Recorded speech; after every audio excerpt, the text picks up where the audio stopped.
Assalamualaikum warahmatullahi wabarakatuh. Balik lagi bersama aku Aimang Ayu, dan pada kesempatan kali ini aku ingin membahas mengenai yang sedang ramai diperbincangkan kemarin banget, karena sistem perankingan dari Sekolah Kedinasan Kemenhub itu sendiri mengalami perubahan alias tidak sama dengan tahun lalu. Jadi sebelum kalian lanjut video ini, alangkah lebih baiknya kalian subscribe terlebih dahulu. Jangan lupa di like dan komen dan share ke teman-teman kalian apabila video ini nantinya bermanfaat.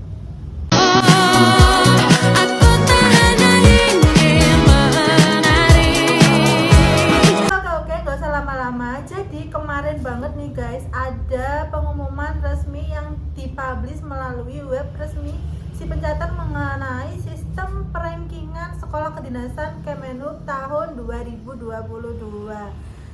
Jadi pada kesempatan kemarin itu kan aku sudah membahas ya tentang sistem perankingan masing-masing sekolah kedinasan masing-masing sekolah kedinasan yang ada di Indonesia, terutama Kemenhub yang menerapkan kebijakan 10 kali formasi. Maaf ya guys ya, rumahnya di pinggir jalan jadi ada suara klakson dan suara motor. Oke, aku lanjut.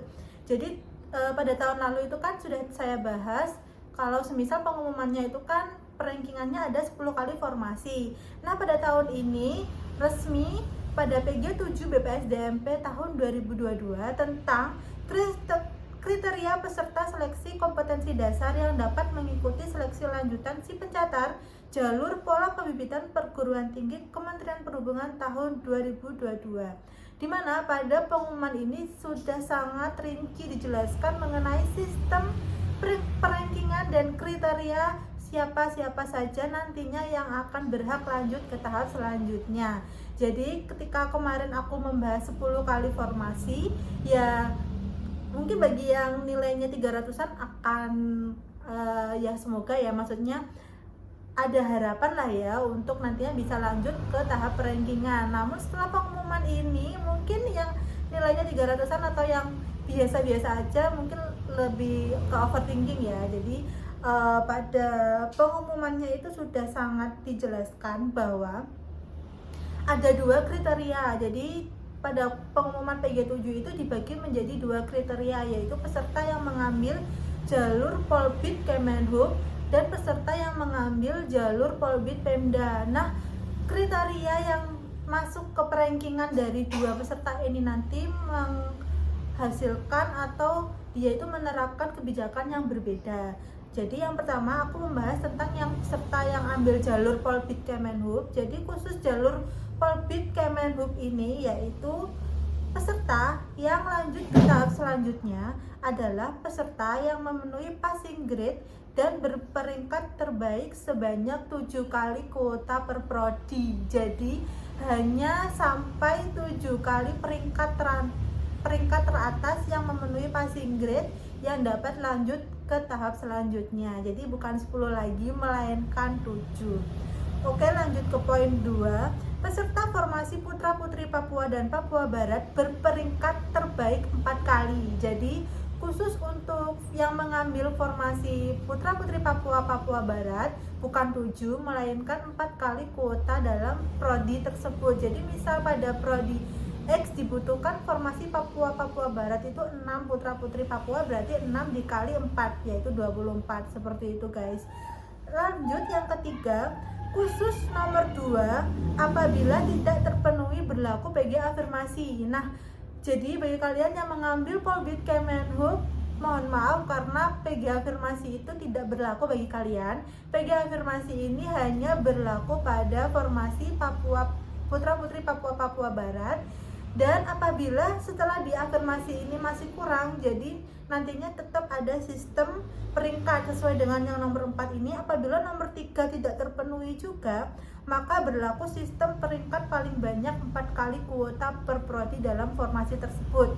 Jadi apabila nih dalam satu prodi kalian Polbid Kemenhub berarti kan dikali 7, misal nih nggak sampai 7 kali kuota per prodi, nggak ada yang memenuhi, ya udah berarti yang berangkat ya hanya yang ada itu aja, jadi tidak berlaku PG afirmasi. Namun apabila kalian formasi Papua Barat yang memenuhi PG harusnya kan 3 kali 4 misal 12 orang, tapi yang memenuhi PG hanya 5. dan yang memenuhi PG afirmasi hanya 3 ya, berarti kan 8 berarti kan kurang 4 orang. Nah, 4 orang ini diambil dari sistem peringkat diambil 4 peringkat tertinggi di bawah PG afirmasi tersebut berdasarkan total nilai, total skornya. Jadi didapatkan hasil peringkat teratasnya itu berapa ya, dia yang berhak lanjut ke tahap selanjutnya. Seperti itu guys, penjelasan singkat mengenai sistem perankingan yang Polbit Kemenhub ini. Paham kan maksudku? Paham lah ya. Oke, sampai sini paham. Lanjut nih, khusus peserta yang mendaftar Polbit Pemda di STTD Bekasi, yaitu peserta yang memenuhi PG dan berperingkat terbaik 3 kali kuota per prodi. Misal kalian ambil D3 MTJ Polbit Pemda di Provinsi Jawa Tengah misalkan, ya berarti nantinya jika kebutuhannya 6, berarti yang lanjut ke tahap selanjutnya itu hanya sebesar 6 kali 3, yaitu 18 orang peringkat teratas yang memenuhi passing grade. Nah, ada pengecualian untuk nomor 2. Apabila kuota masih belum terpenuhi, maka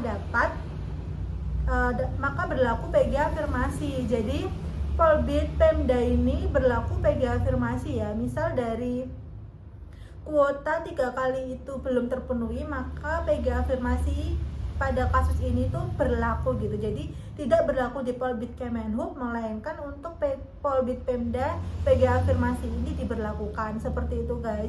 Untuk yang nomor 3, apabila nomor 2 masih tidak terpenuhi juga, maka berlaku sistem peringkat. Jadi sistem peringkat dan sistem afirmasi ini hanya berlaku bagi peserta dengan Polbit Pemda di STTD Bekasi dan Formasi Putra Putri Papua Barat. Jadi peringkat ini diambil nantinya ketika PG-nya yang memenuhi dan PG afirmasinya itu masih ada kuota sebanyak 3 kali kuota per prodi dalam suatu Pemda, ya nantinya sisanya nanti peringkat-peringkat yang tidak memenuhi passing grade afirmasi maupun yang tidak memenuhi passing grade itu sendiri akan naik gitu loh. Jadi nantinya akan diambil secara peringkat seperti itu guys. Paham kan? Paham ya maksudku? Jadi aku ulangi lagi, jadi memang secara garis besar Polbit Pemda ini dikali 3 kuota per prodi. Untuk Polbit Kemenhub atau Polbit Pusat diambil 7 kali kuota per prodi, dan untuk Formasi Putra Putri Papua Barat diambil 4 kali kuota per prodi. Jadi paham ya sampai sini jelas?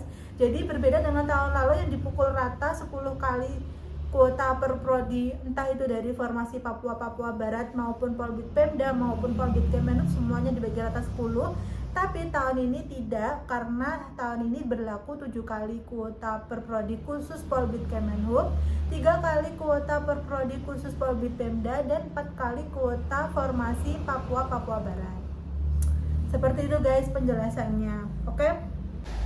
Nah, kriteria memenuhi passing grade itu apa sih? Jadi perlu kalian flashback kembali bagi kalian yang belum paham. Memenuhi passing grade itu kan seperti yang dijelaskan pada konten aku sebelumnya, berdasarkan keputusan Menteri tentang nilai ambang batas sekolah kedinasan, itu memenuhi passing grade artinya peserta yang memenuhi nilai SKD-nya itu nilai ambang batasnya TIU-nya 80, TWK 65, TKP 156. Kriteria yang dapat disimpulkan lolos PG afirmasi ini ya dari skor kumulatif paling rendah 281 dan nilai TIU paling rendahnya 55. Seperti itu guys. Nah, berikut aku lampirin masing-masing sekolah kedinasan Kemenhub per prodi, per jalur, per kuota, dan perkalian kuotanya yang lolos SKD nantinya. Nah, ini bisa kalian cek pada Sekdin yang Matra Darat.